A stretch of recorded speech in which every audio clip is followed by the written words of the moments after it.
Olá, eu sou Fernando Iglesias e dessa vez é com um misto de alegria e tristeza que recebo você para o último programa, o 11º da série O Sétimo Dia.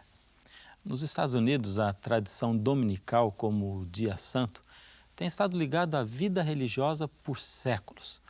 Alguns criam que, para receber as bênçãos de Deus, era necessário observar o domingo do modo correto. E outros criam que ignorá-lo incorria em desgraça. Uns 10 anos antes do início da Guerra Civil, um médico abolicionista do norte dos Estados Unidos decidiu viajar pelo sul para ver por si mesmo a situação, embora tendo a predisposição de observá-la com olhos de preconceito. Um certo domingo, estava em Nova Orleans e ficou abismado com a desecração do sábado, o dia de descanso, os vícios de jogos, a prostituição e a orgia geral de então. No dia seguinte, ocorreu um incêndio devastador, o que era bem comum no século XIX. A cidade ficou toda destruída. Então ele descreveu no seu diário que achava que aquela gente tinha tido uma boa sobremesa por quebrar o repouso do dia oficial do descanso. Os tempos mudaram, bem como a postura quanto ao domingo. À medida que a indústria foi se mecanizando e as leis trabalhistas reduzindo a semana de trabalho, o povo começou a gostar do tempo livre.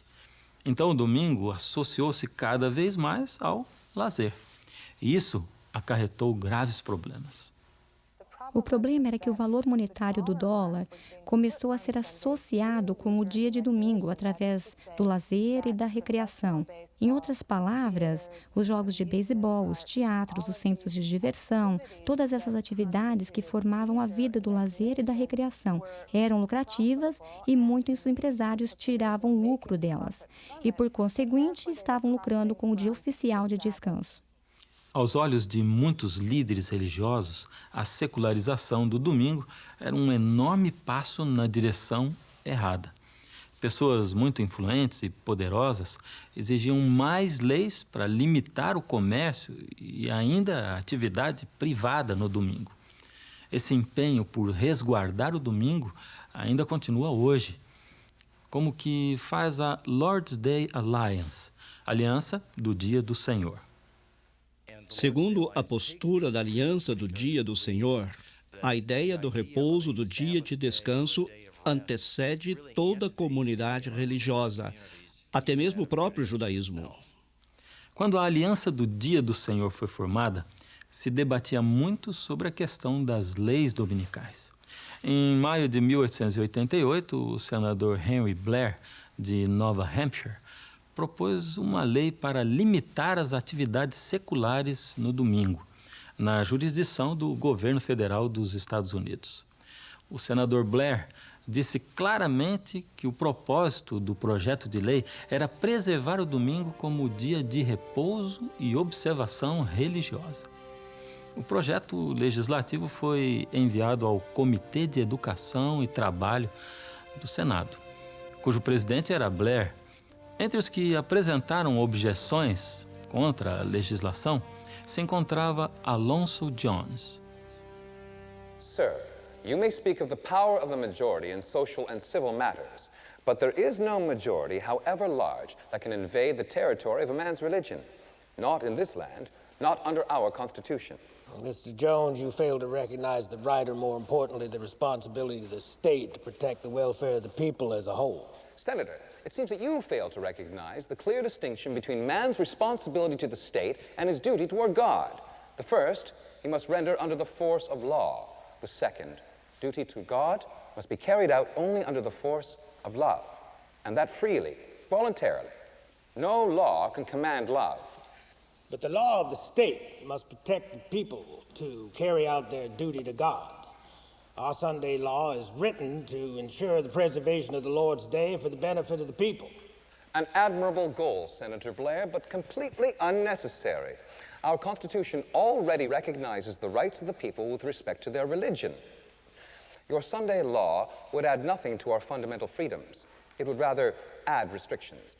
I'm afraid, sir, that you are blind to the realities of our age. If men owe a duty to God and do not willingly perform it, they become a corrupting influence in society. This proposed Sunday law would have a corrupting influence by introducing force and coercion into its observance. On the contrary, the intended effect is to enhance the Sabbath. If men do not consent to honor the Lord's day, if their actions on that day are unrestrained by civil law, excuse me, then they trample on the very rights of those who would honor and observe the day as holy unto the Lord. With all due respect, Senator, can you not see that your Sunday bill proposes to trample on the rights of the religious minorities? Do you really want to revert to those dark ages where church and state united to force men to violate their conscience and conform to an officially established religion? Now, that is an unworthy comparison, sir. Our Sunday law is for the ultimate benefit of the whole society. Is it not a legitimate function of the state to legislate on behalf of the common good? The common good of which you value so highly is not served by restricting the rights of one man's conscience in order to enlarge the rights of another. It is best served by the freedoms upon which this republic was established. State-sponsored religious coercion defies the clear intent of the Founding Fathers. But this law provides an exemption for those who wish to worship on another day. Jews, Seventh-day Baptists, your Seventh-day Adventists, for example, who observe Saturday as the Sabbath. So where's the problem? The problem is... Why, just this morning, a Mrs. Batum of the Women's Christian Temperance Union addressed this committee in support of such an exemption. She has conferred with representatives of 9 different groups who observe Saturday rather than Sunday, and you know how many of those approved the exemption? All of them. Every single one. Senator, I have great respect for the temperance principles promoted by Mrs. Batum's organization, but she does not speak for my denomination on the question of exemptions. Come now, Professor Jones, are you about to object to exemptions that would certainly benefit your group and several others? Yes, sir. As a matter of fact, we do object. An exemption clause would not change the proposed law so as to modify our opposition. Here is the principle, Senator. If the law were just and perfect, an exemption would not be necessary. Another thing, an exemption clause is nothing other than a toleration clause in disguise. Toleration is not liberty. It is merely a form of condescension, the majority putting up with the opinions and convictions of the minority. Our Constitution guarantees not tolerance, but rights, and we claim those rights as American citizens. Mr. Jones, without yielding the point, let me move to another question. How would you react if we were to rewrite this bill as a Saturday law, with Saturday as the Sabbath and not Sunday at all? I suppose you would take a very different position. To the contrary, Senator. All laws that attempt to force the conscience are manifestly unchristian and unconstitutional by their very nature. Therefore, Senator, we are against every Sunday law that has ever been made since the first one enacted by Constantine to the one you are proposing now. And if you changed it from a Sunday law to a Saturday law, we would oppose it just as firmly.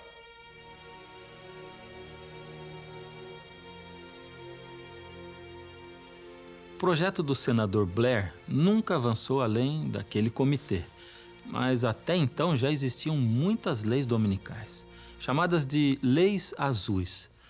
De fato, hoje nos Estados Unidos, 49 dos 50 estados têm leis que protegem o domingo.